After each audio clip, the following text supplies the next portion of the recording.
अब यहाँ पे मैं रवि पराशर जी को लाना चाहती हूँ, आराम आराम से प्लीज। जी देखिए, सवाल बहुत बुनियादी हैं, बहुत ठोस प्रश्न हैं। इस तरह से चीख पुकार मचा के हम कुछ भी साबित नहीं कर पाएंगे। और जिस मसले का हल तलाशने के लिए शिरीन आपने ये शो किया है या बहुत सारे न्यूज़ चैनल जो कर रहे हैं, वो बहुत गंभीर मसला है। उस पर हमें बहुत गंभीरता, संवेदनशीलता के साथ शांति से बातचीत करने की ज़रूरत है। और ये नफरत का माहौल जो आपका बुनियादी प्रश्न है इस कार्यक्रम का, कि नफरत का माहौल कैसे दूर होगा, तो ये ऐसे तो दूर नहीं हो सकता है। जब 5 लोग इकट्ठे होकर के अगर हम एक दूसरे की बात तक नहीं सुनने का हम में वो है मादा, तो फिर जब पूरे समाज की बात अगर हम कर रहे हैं, 130 करोड़ लोगों की बात कर रहे हैं, तो वो बात कैसे समझ में आएगी? देखिए, सीधी सी बात यह है कि नूपुर एक महिला है। मैं उसके बयान को जस्टिफिकेशन की तरफ नहीं ले जा रहा हूं। उसने एक ट्रायल, फेयर ट्रायल की मांग की, बीच में मत बोलिएगा। फेयर ट्रायल की मांग की। ये सच है कि उसे रेप और मर्डर की धमकियां बाकायदा दी जा रही हैं, ये सच है। तो क्या ऐसे में कोई प्रेयर कोर्ट में करना गुनाह है? अपना फेयर ट्रायल की मांग करना गुनाह है? बिल्कुल नहीं है। दूसरी चीज, मैं ये हमारे एक मिनट, आप ऑब्जर्वेशन देके आप सुनिए, बात सुन लीजिए। जो मैं कह रहा था ब्रेक में कि सुप्रीम कोर्ट का आप सेलेक्टिव उनके टिप्पणियों का इस्तेमाल कर रहे हैं। अभी मोदी जी को क्लीन चिट मिली सुप्रीम कोर्ट के थ्रू, तो आप उसको भी सही मानते होंगे, एक चीज। दूसरी चीज, सुप्रीम, बात सुन लीजिए, गंभीरता से सुन लीजिए, मैं गंभीर बात कह रहा हूं। ये कानूनन टेक्निकली चूंकि 1.5-2 लाइन का आदेश है इस मामले में कि नूपुर शर्मा ने अपनी अपील अपनी प्रेयर वापस ले ली, इसलिए हम उनको परमिशन देते हैं। जो भी तल्ख टिप्पणियां हुई उस दौरान, वो आदेश में नहीं है। लेकिन सुप्रीम कोर्ट के बहुत से आदेश ऐसे हैं, कुछ हाई कोर्ट्स के भी आदेश ऐसे हैं, इलाहाबाद हाई कोर्ट का भी है, जिसमें कॉमन सिविल कोड देश में लागू करने की बात लिखित रूप में कही गई है। उस पर आपका क्या कहना है? उसे आप नहीं मानेंगे। जिस सुप्रीम, मैं आपसे जवाब नहीं मांग रहा हूं, मैं शिरीन से संवाद कर रहा हूं, मैं शिरीन से संवाद कर रहा हूं,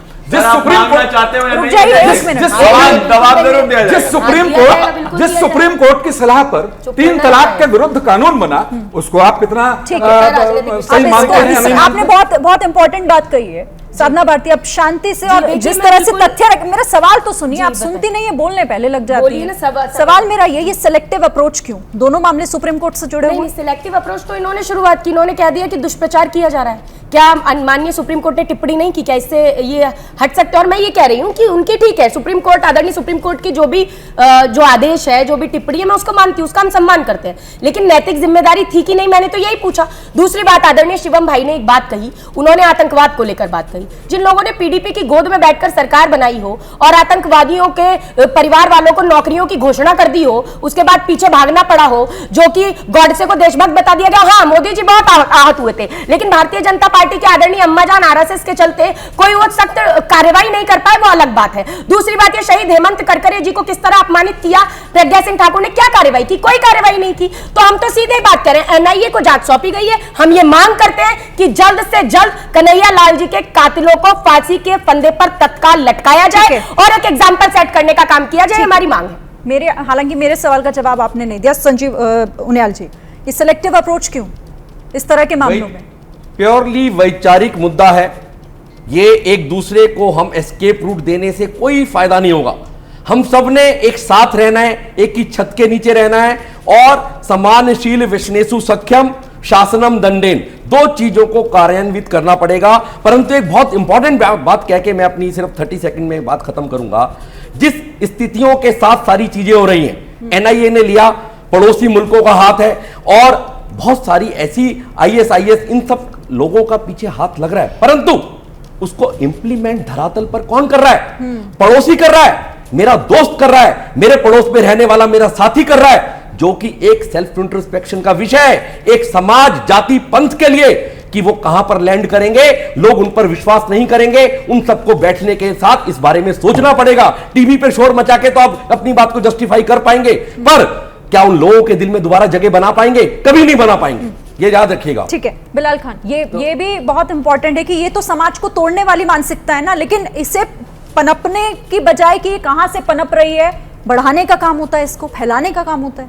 बिल्कुल, जिस तरीके से अभी इन्होंने कहा, मैं कहूँगा कि ऐसे लोगों को कार्रवाई करनी चाहिए जो हेट स्पीचेस देकर देश का माहौल ख़राब करते हैं वो चाहे कोई भी हो, मैं किसी का नाम लेने नहीं बैठा, लेकिन जो आज माहौल है उसको सुधारने की जिम्मेदारी एक एक भारतीय नागरिक की बनती है, चाहे वो किसी भी समुदाय से ताल्लुक़ रखने वाला हो। लेकिन आज जो देश का माहौल ख़राब करके बयानबाजी करके आज देश में आग लगाने की साजिश जो करी जा रही है, वो समझना पड़ेगा। सुप्रीम कोर्ट के ऑब्जर्वेशन के बाद भी उसको नुपुर शर्मा को अरेस्ट नहीं किया जाता। देश में लगातार ये वारदातें हो रही हैं, फिर भी देश के अंदर माहौल खराब। देखिए, देश के प्रधानमंत्री को आके कहना चाहिए शांति की, विपक्ष हो या देश की सरकार हो, देश हो, देश की सरकार, विपक्ष की सरकार है, उनको आगे मांग करनी पड़ेगी कि देश का माहौल सही होना चाहिए। जो गलत है, मैं कह रही हूं, आप सवाल उठा रहे हैं ना कि नुपुर शर्मा के खिलाफ फौरन कार्रवाई हो जाती तो सब कुछ नहीं होता, यही कह रहे हैं आप? यही कह रहे हैं, जवाब दीजिए।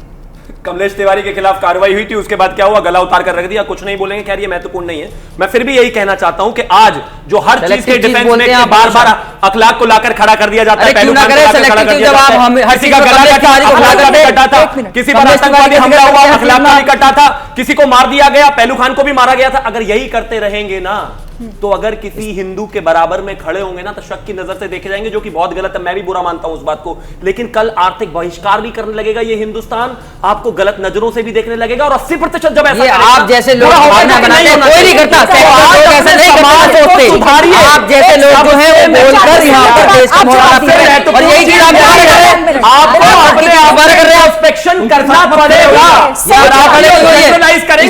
समाज का नुकसान करेंगे। सही जवाब, आप जवाब दीजिए। जल्दी से जवाब दे देता हूं। देखिए, हिंदुस्तान के अंदर निरंतर लगातार ऐसी घटनाएं हो रही हैं जो बेइंतहा निंदनीय है। चाहे हमने देखा नुपुर शर्मा का चाहे बयान हो, उसके बाद हमने देखा हो कानपुर के अंदर हो, हिंदुस्तान के अंदर हो, उसके बाद हमने देखा कि एक अभी काफ़ी दिन पहले आपने देखा था कि अग्निपथ योजना के नाम पे पूरे हिंदुस्तान में हो। मैं प्रधानमंत्री से, अपने प्रधानमंत्री जी से निवेदन ये करता हूँ कि प्रधानमंत्री जी अपनी चुप्पी तोड़िए। देश बहुत ही गंभीर हालात से गुजर रहा है। आप ऑल पॉलिटिकल मीटिंग बुलाइए, आपस में बैठ करके डिस्कशन करिए, सबके साथ संवाद करिए और देश को उन्नति की तरफ लेकर के जाने की बात करिए। मैं भारतीय जनता पार्टी की तमाम पदाधिकारियों से इस बात को सैयद जवाद, एक सवाल यहाँ पर जोड़ना चाहती हूँ, मैं चाहूंगी। बहुत अच्छी बात है, प्रधानमंत्री इस देश के प्रमुख हैं, आप उनसे बिल्कुल मांग कर सकते हैं। आप उन लोगों का जिक्र क्यों नहीं करते जो धर्मगुरु हैं इस समाज के, जो इस तरह के मामलों में इस तरह के मैसेजेस कन्वे करते हैं? वो वीडियोस आपने भी देखे होंगे, आप तक भी पहुंचे होंगे, मुझे आपको बताने की जरूरत नहीं है कि उनमें क्या मैसेज होता है। देखिए शिरीन, अभी ये जो घटना हुई है, चाहे उदयपुर के अंदर हुई, उसके बाद जो आपने देखा कि अमरावती के अंदर घटना हुई, इन तमाम घटनाओं के ऊपर जितनी बड़ी बड़ी मुस्लिम ऑर्गेनाइजेशन है, बड़े बड़े धर्मगुरु हैं, इस्लामिक स्कॉलर्स हैं, उन्होंने एक सुर में एक ही बात बोली कि ऐसे लोगों के ऊपर सख्त से सख्त कानूनी कार्रवाई होना चाहिए और एक नज़ीर पेश करना चाहिए। जो भी संविधान अपने हाथ में लेगा, जो कानून अपने हाथ में लेगा, तो उसको जो है जेल की सजा हो, उसको फांसी की सजा हो, तमाम सख्त से सख्त कानूनी कार्रवाई हो कि दूसरी ये भविष्य में आने वाले वक्त में ऐसी घटना ना हो। ये बात है। दूसरी बात मैं अभी जो मैंने आपसे दोहराई, रिपीट करी कि तमाम हमने देखा कि ऐसे नफरती बयान चाहे इधर से हो चाहे उधर से हो आते हैं, आप तुरंत कार्रवाई करिए, अरेस्ट करिए और उनके खिलाफ भी आप मैं लोगों से क्यों नहीं कहते? मैं श्री बोल रहा हूँ, आपके माध्यम से मैं अपील कर रहा हूँ यहाँ पे खड़े होकर लोगों से, और मैंने तमाम आपको बताया ऑर्गेनाइजेशन के लोगों को। आप तो मेरे भाई जैसे हैं, आप मुझे एक चीज बताइए, अगर मैं और आप आपस में बात कर रहे हैं और गलती से मुझसे कुछ निकल गया और मैंने वो शब्द वापस ले लिया, तो क्या आप नहीं मानेंगे उसका मेरा जब तक गला नहीं काट देंगे, जब तक सर तन से जुदा नहीं कर देंगे, जब तक मैं माफ माना जाऊंगा? आप नुपुर शर्मा को इनडायरेक्टली डिफेंड कर रहे हैं, मैं आप नुपुर शर्मा को इनडायरेक्टली डिफेंड कर रहे हैं। देखिए, मैं बात आ गया, पूछना भी डिफेंड करना है, नहीं गलत है ना? नहीं, अब मैं आपको जवाब दे रहा हूं। जो गला काट रहा है भड़काऊ भाई कैमरा लगाइए, प्लीज प्लीज इनको फ्रेम में लाइए, ये भी कैमरे में हर बार इनका मतलब जब अच्छे लग रहे थे कैमरे में खड़े हुए तो बर्दाश्त नहीं हुआ, तो अपनी साइड के लोग ऐसे हो गए, क्या है ये शाब्दिक उग्रवाद भी फैलाना है? मतलब ये कांग्रेस पार्टी जो है, मैडम सवाल तो पूछिए जब तो जवाब दूंगा। सवाल तो अरे आपके बस की सवाल ही पूछना नहीं है, जनता में जाकर तो मुंकी खाकर आते हैं या फर्जी के प्रवक्ता बने रहिए, कुछ होना नहीं है, कल प्रवक्ता ही रहेंगे, पार्टी तो बची नहीं है, प्रवक्ता लेकर घूमते रहना। कल राहुल गांधी को भी प्रवक्ता बना लेना और भी प्रवक्ता बनना, क्योंकि पार्टी और एमपी और एमएलए तो भूल जाते हैं, आप दोनों भूल जाते हैं। मुझे आपको याद दिलाना होगा, इनके पास कुछ आप लोग किसी हम यहाँ पे पार्टी कांग्रेस या बीजेपी पर चर्चा नहीं कर रहे हैं। लिए। तो ये देखिए, हम यहाँ पर प्रवक्ताओं पर चर्चा नहीं कर रहे हैं, पार्टी पर चर्चा नहीं कर रहे, मुझे याद दिलाना पड़ेगा। ठीक है रवि पराशर, इनके ऊपर से 30 सेकंड कैमरा हटाइए। रवि पराशर जी, रवि पराशर जी, चुटकुला सुनाओ। ये लाइनें तो ठीक है, आप सुनिए सुनिए प्लीज, आप मुद्दे से भटकिए मत, हम अपने आइए रवि पराशर जी, रवि पराशर जी, क्या ये पॉसिबल है, क्या ये मुमकिन है कि इस तरह के मामलों में ऐसी मानसिकता को संरक्षण दिए बगैर इतना बड़ा माहौल बना देना, क्या ये मुमकिन है कि बिना किसी संरक्षण की मानसिकता इतने बड़े दायरे में फैल जाए? जी बिल्कुल मुमकिन नहीं है, और इसमें तो राज्याश्रय भी है इन दोनों पर्टिकुलर मामलों में, और बाकायदा जो विदेशी ताकतें हमारे देश को अस्थिर करना चाहती हैं उनके काले मंसूबे भी हैं। आतंकवादी संगठन जो पीओके से चलाए जा रहे हैं उनकी भी बाकायदा, और बहुत सारे जो भारत विरोधी लोग हैं, चाहे वो देश के अंदर हैं, हिंदू हैं, मुस्लिम हैं, सिख हैं, ईसाई जो भी हैं, वो देश के देशद्रोही जो लोग हैं, और चाहे वो देश के बाहर हैं, तो इसकी जड़ें बहुत गहरी हैं। लेकिन सबसे बड़ी चीज ये है कि हम केवल और केवल अगर नकारात्मक बातें करते रहेंगे, नकारात्मक विचार मन में लाते रहेंगे, तो किसी समस्या का हल नहीं निकलेगा। हमको हमेशा आगे बढ़ना चाहिए और समाज के हित में जो हो वो मिल बैठ के करना चाहिए। ये हिपोक्रेसी नहीं चलेगी कि आप चैनलों पे आएं और आप धर्मगुरु के नाम पर किसी कन्हैयालाल मर्डर केस जो आतंकी वारदात है बाकायदा, या उमेश कोले की हत्या के विरोध में बयान दे दें कि आरोपियों को कड़ी सजा दें, लेकिन आप साथ के साथ जमीयत उलेमा हिंद उनके लिए अदालतों में वकील भी उतार दे। तो ये हिपोक्रेसी नहीं चलनी चाहिए, और ये पूरे देश के लोगों को समझना चाहिए। ये दोहरा रवैया नहीं चलेगा। ठीक है, मैं आती हूँ आपके पास। पहले साधना भारती मुझे बताइए कि जो समाज के हित की हम बात कर रहे हैं, राजनीतिक दलों की डिक्शनरी में शब्द नहीं होता है क्या? नहीं, वो बात ही नहीं करते, बजाय इसके कि एक दूसरे पर आरोप और प्रत्यारोप।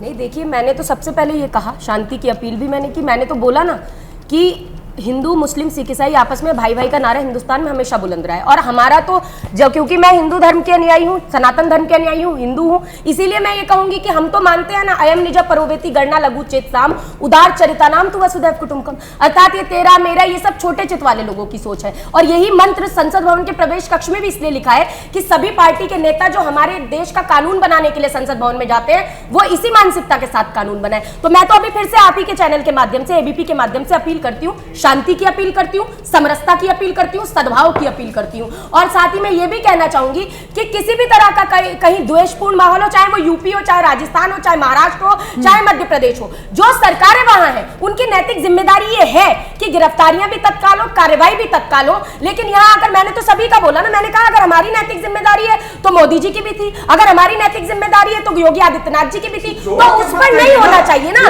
उस पर अलग क्यों? और फिर अगर ये कह दिया गया दुष्प्रचार है, अगर सुप्रीम कोर्ट ने ये कहा कि नुपुर शर्मा जी इसके लिए जिम्मेदार हैं, तो उन्हें सार्वजनिक तौर पर माफी मांगनी चाहिए। इसके बदले में हो क्या रहा है कि कई एक नटागढ़ रवि जी, मैंने नहीं बोला था, मुकदमा नहीं चला है आपके बीच में, तो उन्हें जाना चाहिए, उनको जेल, उनको उनके ऊपर होनी चाहिए। अगर वो सजा लेकिन एक मुजरिम करार दी जाएगी, मैं एक सेकंड, मैं अपनी बात रख रही हूँ, मैंने आपके बीच में अभी चला नहीं है। लेकिन मैं ये कह रही हूँ कि क्यों ऐसा होता है कि अकबरुद्दीन ओवैसी, जिनकी बात आदरणीय शिवम जी ने कही, उन्होंने देवी माता को मनूस कहने का काम किया, तो कार्रवाई करेगा कौन? आप कीजिए ना कार्रवाई, हमने कभी इसके खिलाफ थोड़ी ना बात की है। लेकिन आप धर्म के आधार पर, जाति के आधार पर बांटने का काम करते हैं, तो आप जो बुनियादी मुद्दे हैं उनसे भटकाने का काम करते हैं, तो इस तरह राजनीति नहीं चलेगी।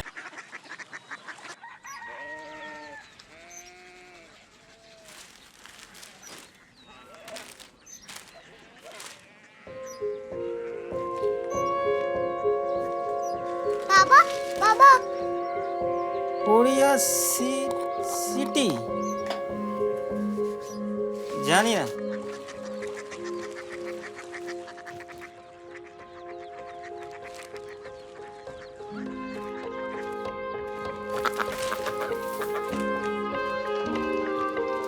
Korea city. हाँ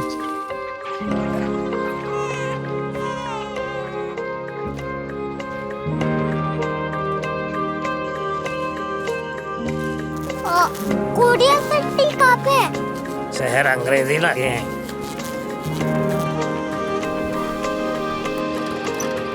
कोरिया सिटी।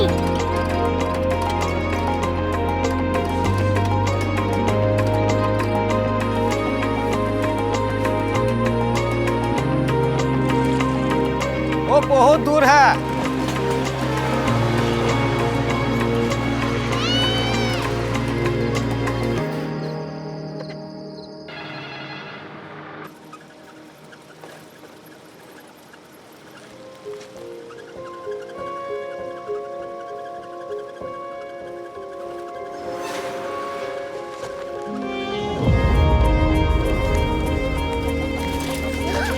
Korea city.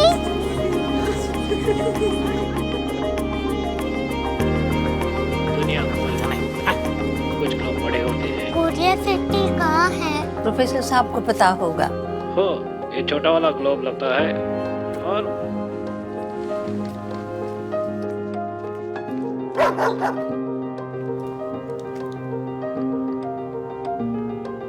पता नहीं, मेरी बेटी से जाके मिल लो, शायद उसे मालूम हो।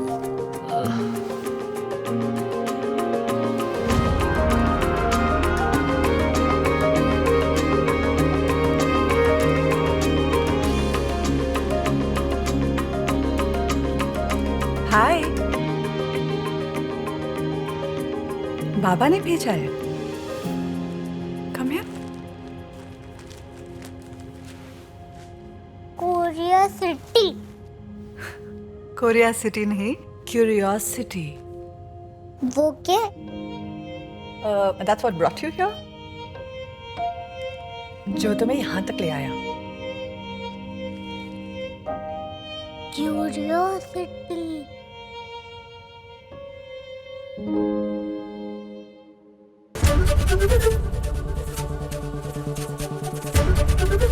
एबीपी न्यूज आपको रखे आगे।